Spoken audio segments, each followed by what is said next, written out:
건물관리업체 창업 궁금하시죠? 운영의 문제점은 뭘까요? 라디오와 같은 영상입니다. 편하게 듣는 영상입니다.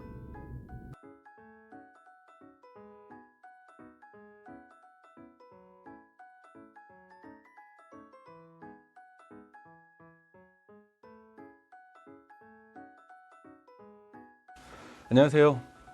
네. 이헌입니다. 오랜만에 또 이렇게 영상을 켰습니다.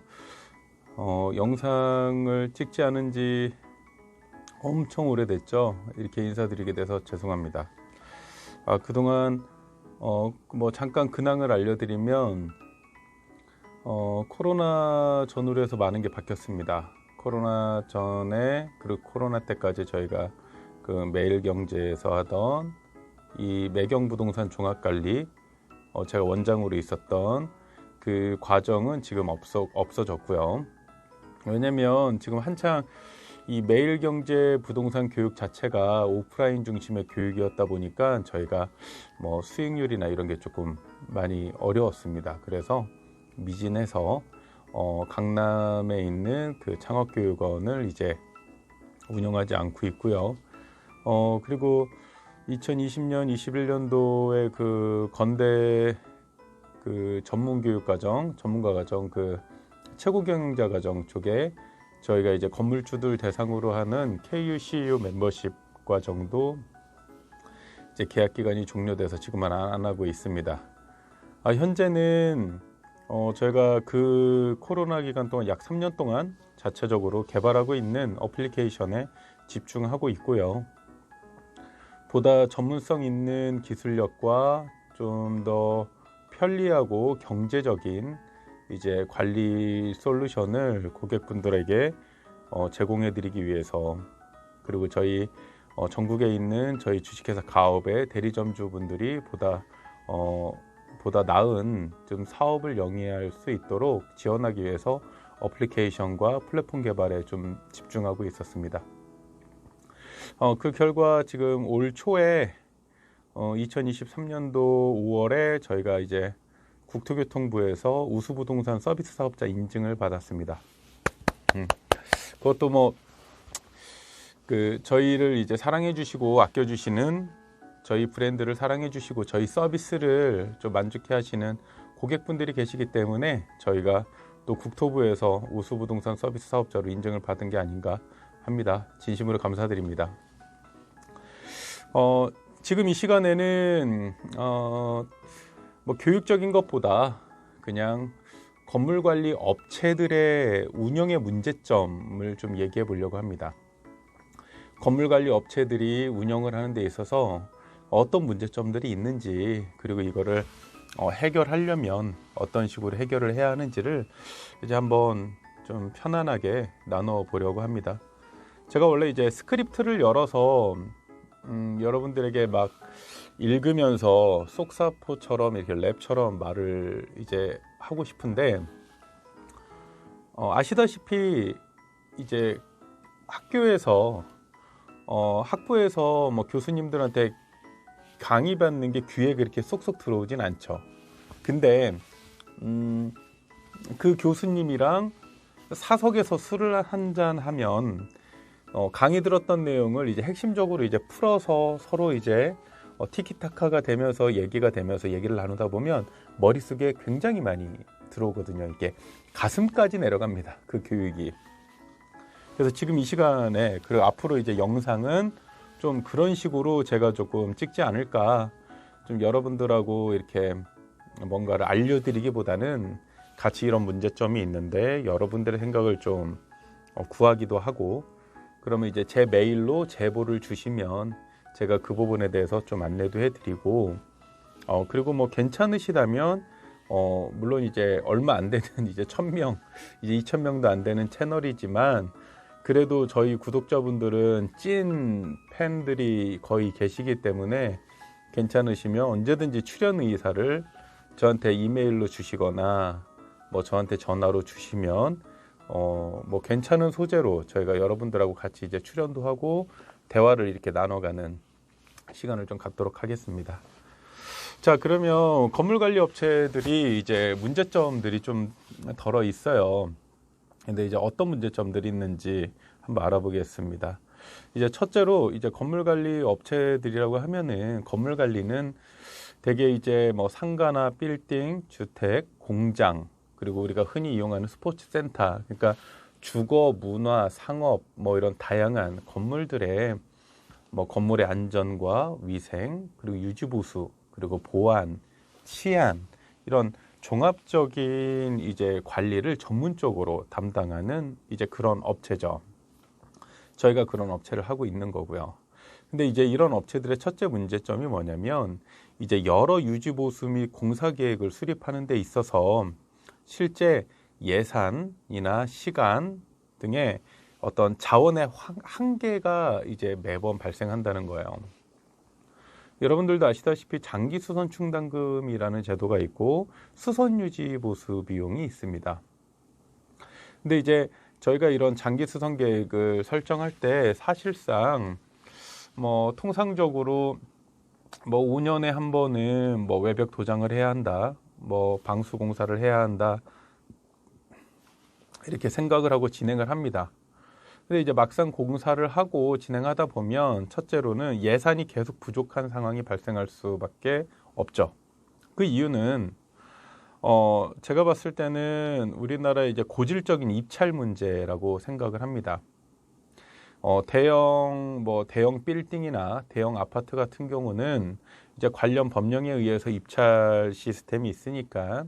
근데 꼬마 빌딩이나 어떤 상가나 어떤 뭐 집합 건물이라고 칭하는 이런 다양한 뭐 빌라, 상가, 뭐 지식산업센터 작은 거, 소형 오피스텔 이런 우리 주변에 많이 있는 이런 건물들 같은 경우는 사실 거의 그냥 임의 계약, 수의 계약으로 주잖아요.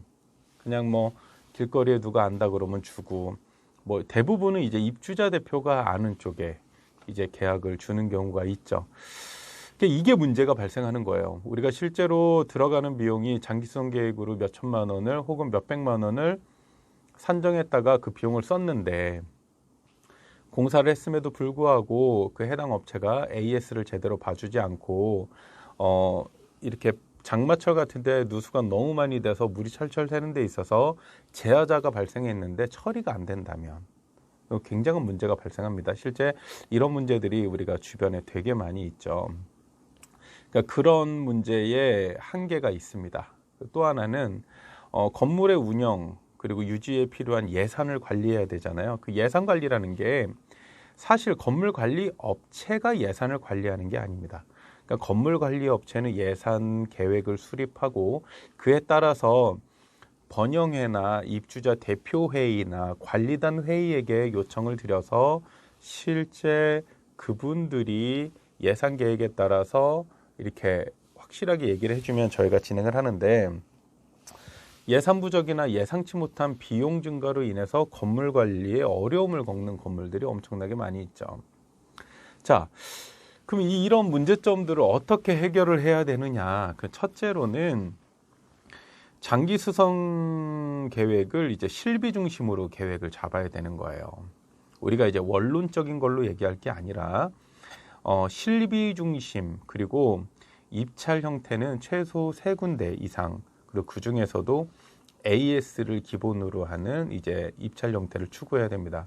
자, 그러면 AS는 그럼 어떻게 판단하느냐?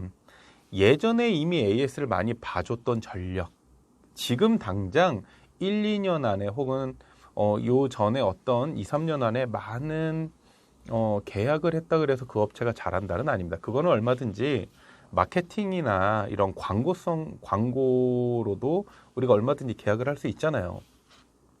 근데 그런 게 아닌 이상은 실제 이 AS 부분에 대해서 확신을 할 수가 없어요. 그래서 저 같은 경우는 제가 관리하는 건물들, 저희 회사가 관리하는 건물들 같은 경우는 실비 중심으로 계약을 하고 실비 중심에다가 최소 2, 3%에서 5%를 더 주더라도 나머지 잔금을 약 한 15% 정도의 잔금에서 그 부분을 1년 후 집행하는 유예 기간을 가져요. 실제로 그렇지 않는다면 최소한 공사를 해놓고, 예를 들어 생각해보세요. 오늘 방수공사하고 내년에 물이 터졌어요. 그때 방수를 잘 봐주기만 해도 이게 1, 2년, 2, 3년 갑니다. 근데 첫 해 1년도 안 돼서 터진 거를 안 봐주면 한도 끝도 없이 문제가 발생하는 거예요. 저는 그래서 이 비용의 일부를 유예해서 1년 후에 집행을 하던가, 혹은 이 하자 보수를 제대로 볼 수 있는 전문 업체를 보면, 왜냐하면 제가 이 말씀을 드리는 이유는, 제가 원래 이제 15년 전에 하자 보수로 시작해서 이 건물 관리를 시작했다는 건 아마 우리 구독자분들은 다 아실 거예요. 그러니까 하자 진단 전문가가 건물 관리를 한다고 했을 때 사실 저희 하자 진단 쪽에서는 좀 의아했어요. 왜 돈도 안 되는 거를 하려고 하냐. 우리가 그냥 하자 진단 한두 개 하고 하자 보수 한두 개만 해도 1년에 몇 억을 벌 수도 있는데 굳이 왜 그 건물 관리에서 머리 아프게 그 돈도 안 되는 거 하냐 했는데, 지금 봐서는 이런 자산 관리나 시설 관리 시장이, 건물 관리 시장이 늘어남에 따라서 저는 굉장히 잘한 선택이라고 생각을 하고 있습니다. 자, 그리고 두 번째로는 입주자 대표나 입주자들과의 의사소통 문제예요. 입주자들과의 원활한 의사소통을 유지해야 됩니다. 그렇지 않으면 의견 충돌이 있어서 다양한 불만, 민원, 분쟁 등이 계속 발생을 해요. 그러니까 이런 문제를 어떻게 해결할 수 있을까? 그러니까 솔직히 이런 문제 같은 경우는 저도 해봤지만, 잘해도 욕먹는 게 건물관리 업체예요. 그러면 입주자 대표들도 그런 생각을 해요. 잘해도 욕먹는 게 입주자 대표다. 그러면 이분들이 어떻게 일을 하느냐에 초점을 둬야 돼요. 건물관리업체는 입주자 대표회의랑 실질적으로 업무를 봅니다. 왜? 직접적인 오더를 주는 사람이기 때문에. 근데 입주자 대표들이 졸속으로 행정을 처리하고 어떤 좀 법에 접촉되는 일을 우리에게 시킨다 할지라도 건물관리업체들은 사실상 할 수밖에 없는 위치에 놓여요. 왜냐하면 갑을도 아니고 갑을 정의 단계거든요. 한마디로 그 집안의 집사입니다. 비서. 옛날로 따지면 약간 이런 표현은 뭐지만, 그러니까 우리 집을 관리하는 사람 정도예요. 그러다 보니까 실제 계약건 때문에, 재계약이나 이런 것 때문에 입주자 대표 회의들을 이제 말을 좀 많이 따르는데, 문제는 이 사람들이 비전문가 중에 완전 비전문가라는 거죠. 아무것도 모르는 사람들. 왜? 이런 입주자 대표 회의를 하는 사람들이 최소한의 지식을 갖고 있는 사람, 최소한의 교육을 받은 사람들도 이게 안 돼요. 그러면 우리나라로 따지면 스카이 나온, 혹은 인서울 대학 나온 4대 이런 대학들 나온 사람들은 잘하냐? 아닙니다. 전혀 다른 분야예요. 변호사도 모르고 판사도 이 분야를 알 수가 없어요. 하다못해 주택관리소장들도 졸속으로 관리하는 사람들이 되게 많아요. 그냥 공동주택관리법 보고 그냥 관리규약 보고 그대로만 하는 사람들, 실제 실무랑은 안 맞죠. 그러니까 이런 부분들에 대해서, 그러니까 저 같은 경우는 해결책을 어떻게 제안 드리냐면, 모든 오더와 모든 어떤 이런 현황을 기록으로 남겨라. 그러니까 증거 법칙이에요. 증거주의로 가야 된다는 거죠. 그러니까 입주자들하고의 원활한 소통이 돼야 된다는 건, 첫째로는 피드백이 빨라야 됩니다. 그러면 입주자들마다 생각이 다 달라요. 다를 수 있죠. 그럼 거기에 대한 어떤 결정을 했을 때 거기에 대한 책임을 대부분 입주자들은 건물관리업체에다가 얘기를 하거든요. 하지만 건물관리업체가 그 결정권이 없다는 거죠. 결정 권한이 없는데, 거기에 대해서 입주자들은 입주자 대표랑 얘기하는 게 아니고 건물관리업체만 때리기 바빠요. 그런 것 때문에 모든 상황을 기록으로 남기고, 카톡이나 메신저나 영상이나 녹음 파일이나 이 다양한 기록을 남김으로써 우리가 어떻게 일을 하는 데 있어서 항상 좀 적법하게 일을 할 수 있는 기록을 해줘야 된다는 거죠. 이걸 하기 위해서는 물론 이건 기본적으로 하면서 전문성이 좀 있어야 되겠죠. 건물관리업체가 전문성이 있으면 입주자 대표회의가 어떤 의결에 있어서 예를 들어 뭐 100세대인데 야, 한 3, 40명의 동의만 받고 우리가 그냥 뭔가 공사를 하자라고 했을 때 진짜 생각 있는 전문성 있는 교육받은 관리업체라면 안 됩니다라고 안내를 해줄 수 있고, 대표님도 아시다시피, 입주자 대표님도 회장님도 아시다시피 기본적인 의결권은 민주주의 국가니까 과반수 이상이어야 되고, 비용이 들어가는 부분은 최소 전체의 4분의 3 이상이 동의를 해야 되고, 그 동의 형태는 서면으로 사인을 받아야 가장 좋을 것 같습니다 라고 제안을 드리고, 아 그래? 라고 했을 때 그에 필요한 대행 업무를 그 해당 관리자가 직접 전체 입주자들을 일일이 찾아다니면서까지 그 동의서를 받을 수 있어야 된다는 거예요. 그러면 입주자들과의 원활한 의사소통과 어떤 불만 사항들이 그나마 해소가 많이 될 겁니다. 물론 이것들이 무슨 뭐 시간과 에너지를 투자하는 일이긴 하지만 그 에너지를 매일 투자하는 게 아니고 그래 봐야 몇 개월에 한 번 정도예요. 1년에 많아봐야 두세 번 정도. 근데 이런 일도 안 하면서 건물 관리를 한다, 자산 관리를 한다라고 하는 건 좀 어불성설 아닐까. 그 관리업체는 굉장히 비전문 업체이지 않을까라고 생각을 합니다. 자, 그리고 세 번째로 이 건물 관리라는 게 시간이 지남에 따라 다양하게 변화하는 뭐 개정 법령, 뭐 노동 법령, 기술력 등을 따라가야 됩니다. 최신 기술과 최신 개정법, 동향에 대한 업데이트가 계속 필요한 거죠. 교육이 필요하다는 거예요. 이를 제대로 따라가지 못하면 아무래도 그 건물에 문제가 발생하겠죠. 그리고 또 하나는 지역과 지역의 법규와 규정을 준수할 수 있어야 돼요. 의무관리 대상인 한 건물이면서 한 건물에 승강기가 있는 하나의 건물에 150세대 이상의 건물이거나 혹은 한 필지에 300세대 이상의 이제 있는 대부분 이런 건물들을 우리가 대규모 아파트라고 하죠. 대단지 아파트. 이런 대단지 300세대 이상의 아파트들 같은 경우는 우리가 의무관리단지라 그래서 공동주택관리법으로 관리를 하고요. 그 외에는 집합건물법령에 따라 관리를 하는데, 이 집합건물법이나 공동주택관리법 아래에 각 시도별 관리규약들이 있어요. 표준관리규약에서 우리 건물에 맞는 관리규약을 개정하고 우리 건물 입주자들에게 맞는 관리규약을 개정해서 운영을 해야 되는데, 이런 전문성, 법규나 어떤 규정, 어떤 이런 관리 규약 등의 이 안에는 대부분 어떤 내용이 있냐면 뭐 선거, 입찰, 뭐 총회, 뭐 의결 이런 내용입니다.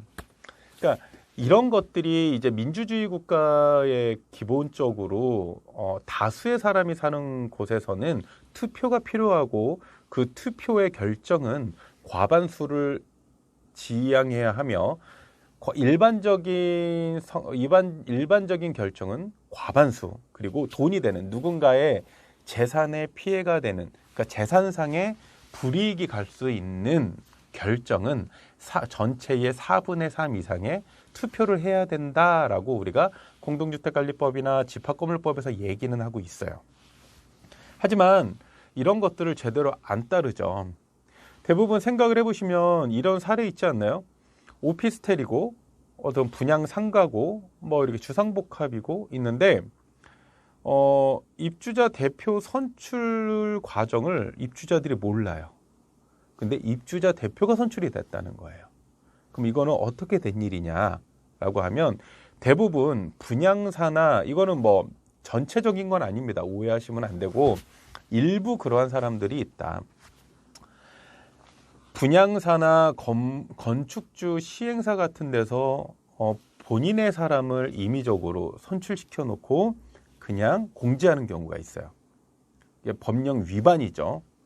그리고 또는 뭐 한 100세대 100호실, 200호실, 300호실 전체 호실 중에 약 한 5%, 10% 되는 그 말 많은 입주자들이 있어요. 그 말 많은 입주자들이 그들 중에 대표성 있는 한 사람을 세워서 이 사람이 대표예요라고 하고 이제 공지하는 경우가 있습니다. 공지하고 나서 이 동의서를 받으러 다니는 사람들이 있어요. 이거 다 불법이고요. 실제로 제가 이제 판례에서 제가 직접 소송도 하고 제가 대법원 소송도 5년 하고 실제 판결도 이겨보고 지금도 대법원 소송을 하고 있지만 이런 부분에 대해서 제가 하는 이유는 이런 거예요. 잘못이 없어도 고소장은 날라오고 하지만 이거에 대해서 얼마든지 우리가 사전에 저처럼 고소장을 받지 않고 소송도 가지 않으면서 원만하게 건물관리 업체를 운영하고 그걸 통해서 입주자들에게 보다 편안한 이 생활을 영위할 수 있게 만들어줄 수 있다면 사전에 지금 말씀드린 것처럼 모든 내용의 의결이나 이런 것들을 서면으로 다 증거로 확보해 놓고 이거는 조금 귀찮더라도 해 놓으셔야 돼요. 실제로 뭐 저 같은 경우도 충분히 게시판에 아파트 게시판에 공지하고 관리비 부과 내역서로 안내문을 써서 다 일일이 보냈음에도 불구하고 입주자들이 우리는 몰랐어라고 하는 말 한마디 때문에 소송을 당하고 있는 상태거든요. 그래서 저도 약 한 7억 정도의 관리비를 지금 못 받은 상태고 그 사람들은 저한테 뭐 1억 얼마에 되는 돈을 다시 내놔라라고 하는 상태고 하지만 관리 업체는 본인을 위해서 관리비를 쓰는 게 아니고 그 건물에서 발생된 비용을 입주자들에게 청구해서 돈을 받아서 징수대행 돈을 받아서 대신 납부해 준다라는 이런 위탁 업무를 하고 있기 때문에 그거는 전혀 저랑 상관없는 돈인데 이제 그런 일들이 많이 있다라는 거예요. 그러니까 여러분들도 이 영상을 보시는 분들 중에 누군가는 건물관리 업체에 일하시는 분이 계실 수도 있고 또 누군가는 입주자인 경우가 있을 수 있어요. 입주자라면 생각을 한번 해보시고 건물관리 업체라면 제가 지금 말씀드린 이런 몇 가지 해결 방안으로 일을 하시는 게 향후에 좋은 사업을 하실 수 있을 거라고 생각을 합니다. 어쨌거나 저희는 이제 뭐 비영리 단체가 아니기 때문에 돈을 받고 수익 사업이잖아요. 실제로 저 같은 경우도 뭐 한 달에 한 5천에서 1억씩 벌었으니까 제가 지금 이런 걸 하잖아요. 솔직히 뭐 그 앱 개발도 하고 근데 이런 돈들이 어떻게 해서 벌었겠냐고요. 뭐 제가 어디서 뭐 훔쳤겠어요? 다 이렇게 건물 관리하면서 벌은 돈으로 이제 투자를 하면서 우리나라 국내 1등 기업이 되려고 노력을 하고 있는 겁니다. 그러니까 여러분들도 한번 잘 생각해 보시면 좋겠어요. 오늘은 건물 관리 업체들이 겪을 수 있는 몇 가지의 일반적인 문제점들을 가지고 한번 이렇게 얘기해 봤어요. 다음번에는 뭐 입주자들이 겪을 수 있는 문제점 그리고 건물 관리를 할 때 다양한 문제점들하고 좀 더 다양한 영상을 자주 찍어서 올리도록 하겠습니다. 네, 직접 하실 수 있는 분들은 제 영상을 보시고 직접 건물관리 창업을 하시고 입주자들 같은 경우는 제 영상을 보시고 직접 관리하시면 됩니다. 직영 관리하시면 되고 그게 힘드신 입주자분들 같은 경우는 저희한테 아래 번호로 연락 주시면 저희가 자세하게 안내 드리고 모든 상담과 계약은 조금 바쁘더라도 제가 직접 다니고 있습니다. 그러니까 미팅 일정이 조금 늦어지더라도 급하지 마시고 뭐 미팅 일자에 맞게 제가 상담을 직접 방문 드리고 자세하게 설명드리고 제가 직접 관리 못하는 현장 같은 경우는 어떻게 관리해야 좋은지 좀 효율적인 관리 방안도 제안을 드리고 올게요. 그러니까 편안하게 연락 주시고 뭐 이 영상이 조금 지루하거나 그러시면 그냥 끄고 나가시면 되고요. 좀 도움이 되신다 그러면 구독과 좋아요 눌러주시면 뭐 좋을 것 같고요. 그리고 뭐 창업이나 이런데 대리점, 창업 뭐 이런 거 문의하시는 분들이 있으신데 연락 주세요. 뭐 저희는 뭐 항상 열려 있습니다. 그리고 저희의 가업 파트너스로 저희 대리점을 운영하시면 다양한 솔루션이나 IT 앱 같은 경우를 같이 이용하실 수 있으니까 한번 들어오셔서 여러분들이 지켜주셔야 될 건 약속입니다. 제가 얘기한 대로 저는 지킬 테니 여러분들도 대리점을 하시는 분들도 그 약속을 지키시면 돼요. 저와의 계약 관계를. 그 모든 계약은 다 고객을 위한 계약서이기 때문에 미리 사전에 말씀드립니다. 자, 오늘은 여기까지 영상 마치겠습니다. 감사합니다.